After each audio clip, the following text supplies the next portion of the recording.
Бүгінде жерлесіміз халықаралық аренада ел намысын абыроймен қорғап жүр.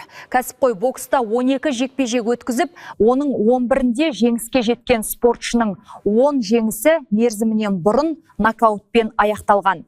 Әлемдік аренаны бағындырған чемпион қандай белбеулердің егері атанды және алдағы жоспары қандай? Тілші айтсын. Кәсіпқой боксшы Асхат Жантұрсынов алғашқы жекпе-жегін ақш-та өткізіп, содан бері әлемнің 8 елінде Қазақстанның көк байрағын желбіретіп келеді. Ол UBO тұжырымы бойынша All Asia Cruiserweight және WBC International чемпиондық белбеулерінің иегері. Ал түркиялық боксшы Сердар Ширинді ауыр нокаутпен жеңген кездесуі UBO ұйымы тарапынан жыл нокауты деп танылған. Спортты 2008 жылдан бастадым.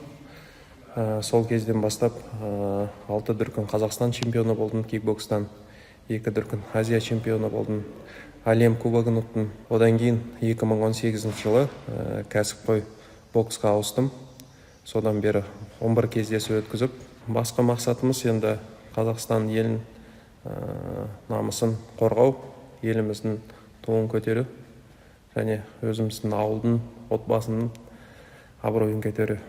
Айта кетейік, ауылдағы болашақ чемпиондар да Асхат сынды осы спорттық сауықтыру кешенінде жаттығып жүр. Мұнда футбол, бокс, еркін күрес және волейбол үйірмелері жұмыс істейді. Әр спорт түріне тәжірибелі жаттықтырушылар да жетекшілік етеді. Қазіргі таңда кешенде 200-ге жуық жасөспірім тұрақты түрде спортпен шұғылданады. Бұл ауқатты ауылдық спорттық сауықтыру кешенінде 4 үйірме бар.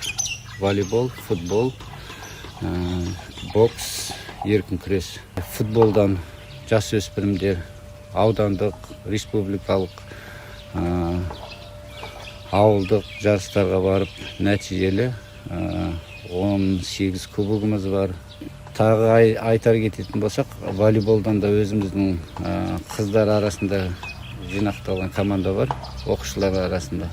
Олар да аудандық жарыстарға барып жүлделі орын алып келіп жатыр. Ауылдан шыққан спортшылардың халықаралық аренадағы жетістігі жас буынға үлкен мотивация. Заманауи инфрақұрылым мен білікті жаттықтырушылардың еңбегі ауыл спортының дамуына серпін беріп, болашақ чемпиондардың үлкен жолға түсуіне мүмкіндік жасап келеді.